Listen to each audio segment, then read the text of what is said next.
ఎట్టకేలకు పాకిస్తాన్ దిగొచ్చింది. తమ వద్ద బందీగా ఉన్న భారత వైమానిక దళం వింగ్ కమాండర్ అభినందన్ వర్ధమాన్ను మరి కాసేపట్లో విడుదల చేయనుంది. శాంతికాముక సంకేతంగా విడుదల చేస్తామని తెలిపింది. అభినందన్ను బేషరతుగా విడుదల చేయాల్సిందేనంటూ భారత్ గట్టిగా డిమాండ్ చేసిన గంటల వ్యవధిలోనే పాక్ ఈ నిర్ణయం తీసుకోవడం గమనార్హం. ఈ మేరకు ఐఏఎఫ్ పైలట్ను వాఘా సరిహద్దుల నుంచి స్వదేశానికి తీసుకురానున్నట్లు ప్రభుత్వ వర్గాలు తెలిపాయి.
ఎట్టకేలకు పాకిస్తాన్ దిగొచ్చింది.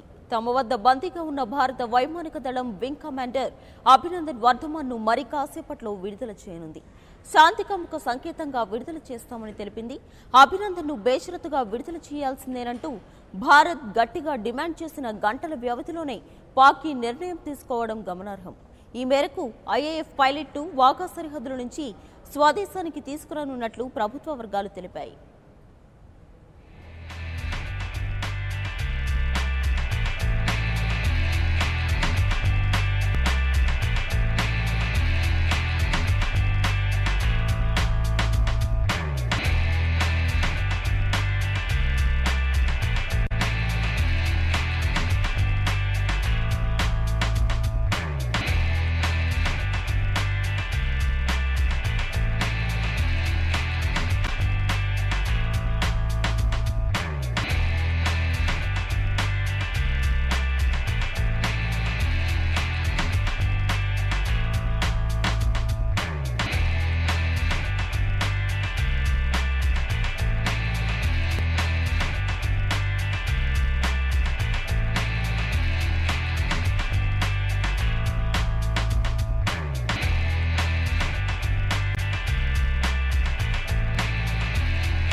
ఎట్టకేలకు పాకిస్తాన్ దిగొచ్చింది. తమ వద్ద బందీగా ఉన్న భారత వైమానిక దళం వింగ్ కమాండర్ అభినందన్ వర్ధమాన్ ను మరి కాసేపట్లో విడుదల చేయనుంది.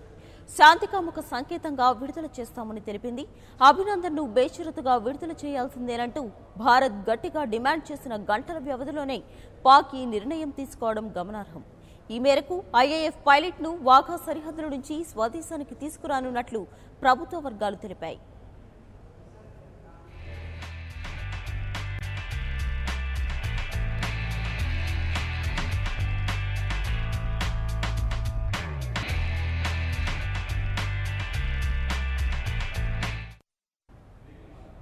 ఇక దీనికి సంబంధించిన మరింత సమాచారం మా ప్రతినిధి రామకృష్ణ ఫోన్ లైన్ అందిస్తారు. రామకృష్ణ, చెప్పండి. ఏఎఫ్ వింగ్ కమాండర్ అభినందన్ ను పాక్ మరి కాసేపట్లో భారత సైన్యానికి అప్పగించనున్నట్లు తెలుస్తుంది. మరి వింగ్ కమాండర్ ని స్వాగతించడానికి అక్కడ ఎలాంటి ఏర్పాట్లు చేశారు? ఇప్పటికే అభినందన్ తల్లిదండ్రులు కూడా ఆ ప్రాంతానికి చేరుకున్నట్లు తెలుస్తుంది. మరి దీనికి సంబంధించి అప్డేట్స్ ఏంటి? అయితే అభినందన్ తల్లిదండ్రులు ఇక వాఘా బోర్డర్ కి చేరుకుంటున్నారు. మరి ఢిల్లీ వచ్చారు, ఢిల్లీ నుంచి వాఘా బోర్డర్ చేరుకుంటున్నారు. మరి పాకిస్తాన్ ఆర్మీ అభినందన్ ని వాఘా సరిహద్దు బోర్డర్ లోని రెడ్ క్రాస్ కి అప్పగించింది. రెడ్ క్రాస్ నుంచి భారత సైన్యానికి ఇస్తారు. భారత సైన్యం నుంచి ఆయన నేరుగా ఎయిర్ ఫోర్స్ అధికారులు ఆయన నేరుగా ప్రత్యేక విమానంలో ఢిల్లీ తీసుకొస్తారు. ఢిల్లీ పార్లమెంట్ ఎయిర్పోర్ట్ తీసుకొచ్చి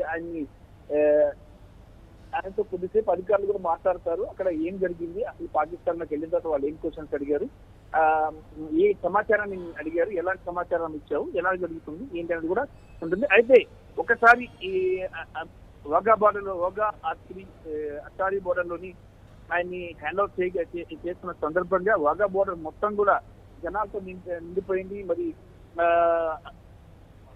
అభినందన్ కి వెల్కమ్ చెప్తూ ఆయనకి